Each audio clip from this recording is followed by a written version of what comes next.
আসসালামু আলাইকুম। কেমন আছেন সবাই? আশা করছি ভালো আছেন। আমরাও আলহামদুলিল্লাহ ভালো আছি। নতুন একটা ব্লগ ভিডিও দেখার আমন্ত্রণ জানাচ্ছি। আশা করি আমার ভিডিওটা আপনাদের ভালো লাগবে। ভিডিওর কোনো অংশ যদি ভালো লাগে তাকে প্লিজ একটা লাইক দিবেন। আমার চ্যানেলটা সাবস্ক্রাইব করে আমার পাশে থাকবেন। তো আজকের ভিডিওটা আমি শুরু করছি একদম সকাল থেকে। এখন সকাল প্রায় 7:30 বাজে। আজকে দেখলাম যে বাইরে খুব সুন্দর রোদ উঠছে, কিন্তু টানা অনেক দিন বৃষ্টি ছিল। প্রায় 8-10 দিনের মতো অনেক বৃষ্টি হয়েছে। তো যখন বৃষ্টি ছিল তখন আমি আমার বারান্দার যে গাছগুলো আছে গাছগুলোকে একদম রেলিংয়ের পাশে রাখছিলাম, যাতে একটু বৃষ্টির পানি পড়ার জন্য। বৃষ্টির পানি পড়াতে গাছগুলো কিন্তু একদম সবুজ হয়ে গেছে, একদম সতেজ হয়ে গেছে গাছগুলো। অনেকগুলোতে দেখা যায় নতুন নতুন পাতা আসছে ছোট ছোট।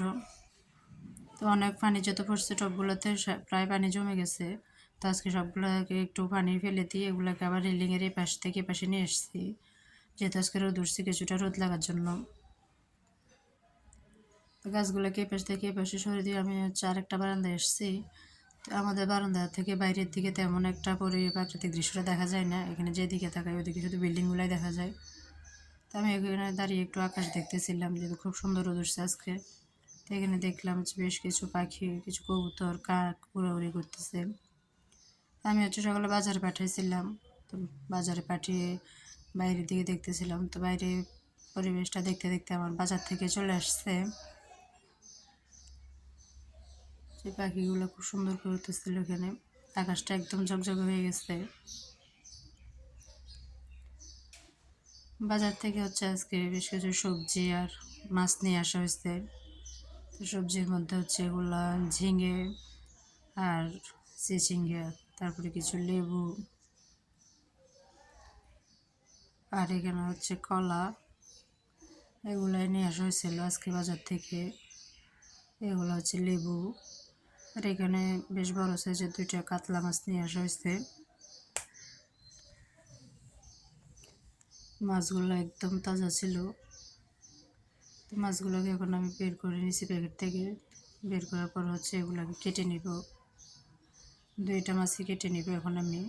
সবগুলো কেটে ভালো করে ধুয়ে পরিষ্কার করে নেওয়া হয়েছে মাছগুলো। তো এগুলো আমি এখন একটা বড় ট্রের মধ্যে ঢেলে দিচ্ছি। ট্রের মধ্যে ঢেলে নিয়ে দুপুরে যে মাছগুলো রান্না করবো ওগুলো আলাদা করে নিব। বাকি মাছগুলো ফ্রিজে তুলে রাখবো। এর পাশাপাশি আমি দুপুরে যে সবজিগুলো রান্না করব ওগুলো কেটে নিয়েছি। এখানে পেঁয়াজ, কাঁচামরিচ আর কিছু ঝিঙ্গা, ওগুলো কেটে নিচ্ছি।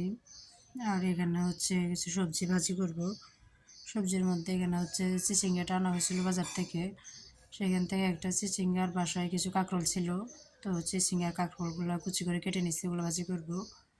এই মাছগুলো দুপুরে রান্না করব, তাই ওগুলো এক সাইডে রেখে দিলাম। বাকি মাছগুলোকে আমি একটা ছাঁকনিতে রেখে ভালো করে পানি ঝরিয়ে নিছি। পানি ঝরিয়ে নেওয়ার পর এখানে আলাদা আলাদা 4টা প্যাকেটে করে নিচ্ছি। এই মাছগুলো এখন আমি ফ্রিজে রেখে দিব। ভালো করে পানি ঝরিয়ে প্যাকেট করে নিচ্ছি, এগুলো এখন আমি ফ্রিজে তুলে রাখবো। ভিডিওর এই পর্যায়ে এসে আবারও বলতেছি, আমার যে সকল আপুরা বা আন্টিরা আমার ভিডিও দেখেন কেন জানি লাইক দিতে চান না, প্লিজ একটা লাইক দেবেন। আপনার একটা লাইক কিন্তু আমার ভিডিওটা আরও অনেকজনের কাছে পৌঁছে দেয়। ভিডিওতে ভয়েস ওভার করতে গেলে, ভিডিও এডিট করতে গেলে দেখা যায় 101টা ভুল হয়েই থাকে। পরবর্তীতে ভুলগুলো যখন চোখে পড়ে তখন দেখা যায় এটার ঠিক করার সময় থাকে না।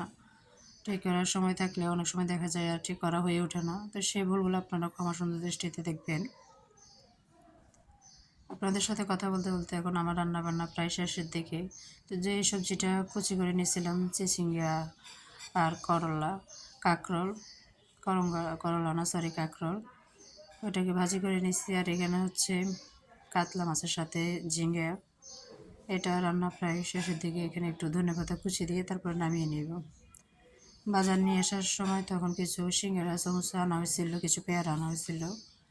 তো এখানে আমি একটা পেয়ারা কেটে নিব, সেই সাথে একটা সিঙ্গারা নিব। তো কাজের পাকে পাকে এগুলো একটু খেয়ে নিব, সেই সাথে আপনাদের থেকে বিদায় নিয়ে নেব।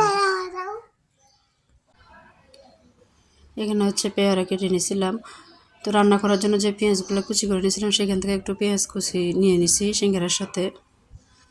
পরবর্তী আরেকটা ভিডিও নিয়ে দেখা হবে, কথা হবে আপনাদের সাথে। সেই পর্যন্ত সবাই ভালো থাকবেন। আল্লাহ হাফেজ। আসসালামু আলাইকুম।